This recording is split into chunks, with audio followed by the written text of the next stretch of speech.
গুরু হচ্ছে, গুরু শব্দের অর্থ হচ্ছে ভারী, তার ওজন আছে, সে হালকা পলকা লোক নয়। এখন গুরুকে যদি কেউ মনুষ্য বুদ্ধি করে তাতে তার ভজন বিঘ্নিত হবে। সুতরাং যস্য প্রসাদাৎ ভগবৎ প্রসাদ, যার করুণায় ভগবানের করুণা পাওয়া যায় তিনি হচ্ছেন শ্রীগুরু। গুরু হতে গেলে তার কতগুলো গুণ থাকে, সেই গুণের সমাবেশ না থাকলে গুরু পাওয়া যায়। গুরুকে নিত্য প্রসাদ বুঝি হতে হবে। প্রথমেই হচ্ছে গুরুর আহার শুদ্ধি। গুরু হতে গেলে প্রথমে তাকে আহার শুদ্ধি করতে হবে, ভগবত ভজন করতে হবে, ভগবত চরণামৃত প্রসাদ নিত্য তাকে পেতে হবে। এই ব্যতিরেকে সে কিছু গ্রহণ করবে না, তবে সে গুরু পদ পাচ্ছে। আমি গুরুকে অনেক কিছু সাধন করতে হবে, তবে কি গুরু।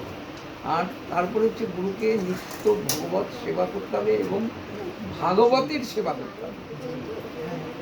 ভগবত সেবা করতে হবে এবং ভাগবতের সেবা। ভাগবত বলতে কি বোঝায় না, গ্রন্থ ভাগবত।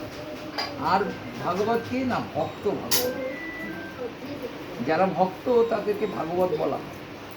আর গ্রন্থ ভাগবত, এই গ্রন্থ ভাগবত আর ভক্ত ভাগবত এদের সেবা না করলে সে গুরু পদবাচ্য হবে না।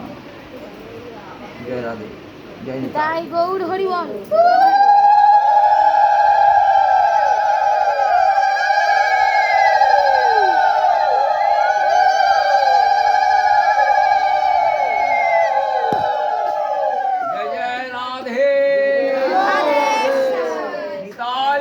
সীতানাথ প্রেমানন্দে, নিতাই গৌর সীতানাথ প্রেমানন্দে, নিতাই গৌর সীতানাথ প্রেমানন্দে। জয় জয় রাধে। বল বাবা, গলা ব্যথা।